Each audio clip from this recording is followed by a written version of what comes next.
ছাত্ৰ ছাত্ৰীসকল, আজি তোমালোকক ছাত্ৰ জীৱন আৰু সমাজ সেৱা নামৰ পাঠটিৰ শেষৰ অধ্যায় দুটাৰ বিষয়ে আলোচনা কৰিম। তোমালোকে মন দি শুনিবা। ছাত্ৰ ছাত্ৰীসকলে কাৰ্যকৰী শিক্ষাৰ বাবে নিজৰ গাঁওসমূহকেই বাছি ল'ব লাগে। আমাৰ গাঁওবোৰত পুৰণি সভ্যতা, শিক্ষা আৰু সাধনা আৰু অনেক দিনৰ অজ্ঞানতাই সেই সভ্যতাক অসভ্যতা, সেই শিক্ষাক অশিক্ষা আৰু সেই সাধনাক কপটতাত পৰিণত কৰিছে। আজি গাঁও অজ্ঞানতা আৰু কুসংস্কাৰৰ লীলাভূমি। আমাৰ দেশখন এখন উন্নয়নশীল দেশ যদিও গাঁওসমূহৰ প্ৰগতি পথত আগবাঢ়িব পৰা নাই। কিয়নো গাঁওসমূহত অজ্ঞানতা, নিৰক্ষৰতা, কুসংস্কাৰ আৰু অন্ধবিশ্বাসেৰে গ্ৰাস কৰি ৰাখিছে। এইবিলাকৰ পৰা গাঁৱৰ মানুহক মুক্ত কৰিব পাৰিব লাগিব। ছাত্ৰ ছাত্ৰীসকলে গাঁৱে গাঁৱে ঘৰে ঘৰে গৈ ছাত্ৰ অৱস্থাতে তেওঁলোকক এই শিক্ষা দিব লাগিব। তেতিয়া গাঁওসমূহ অজ্ঞানতা, কুসংস্কাৰৰ পৰা মুক্ত হ'ব। ঠিক তেনেদৰে আজিও গাঁওসমূহৰ কিছুমান মানুহে পুৰুষানুক্ৰমে চলি অহা স্বভাৱ বা চৰিত্ৰ সলনি নকৰে। তেনে কিছুমান যোজনা পাঠটিত উল্লেখ কৰিছে। যেনে দিন যাওক কাপোৰ নেফাটক, উদৰ ৭ পুৰুষ মৰিল কেঁচা মাছ খাই, বান্দৰৰ ৭ পুৰুষ মৰিল ডাল কোবাই, এই বচন মাতি নিজক উদ আৰু বান্দৰ শাৰীৰত বহুৱাইছে। গতিকে বান্দৰে ডালে পাতে বগাই ফুৰিবই লাগিব। ইয়াৰ পৰিৱৰ্তন হ'ব নোৱাৰে।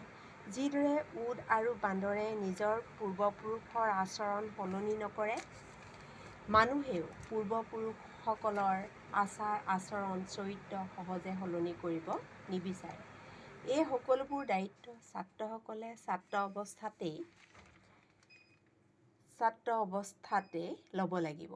ছাত্ৰসকলে গাঁৱত সোমাই ঘৰে ঘৰে গৈ অশিক্ষিত লোকসকলক ছাত্ৰসকলে বাতৰি কাকতৰ জ্ঞান আৰু জগতৰ বাতৰি থকা পুথি পঢ়ি তেওঁলোকৰ অজ্ঞানতা দূৰ কৰিবলৈ যত্ন কৰিব লাগিব।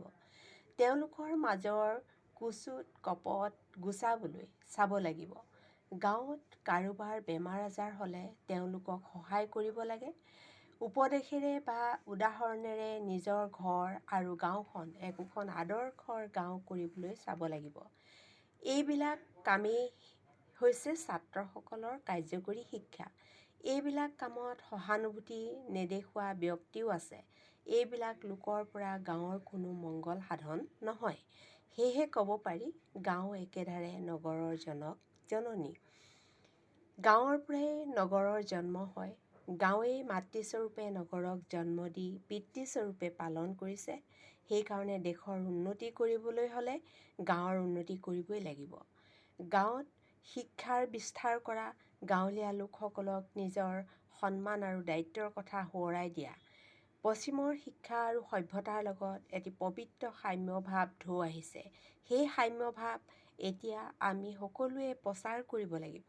খোৱা লোৱা, থকা মেলা সকলো বিষয়ত যে গৰু পশু জীৱনতকৈও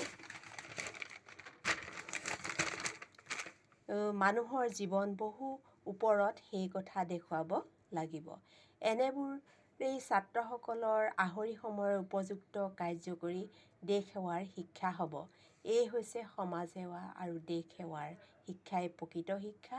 এই হৈছে নৰ সেৱাৰ প্ৰকৃত নাৰায়ণৰ সেৱা।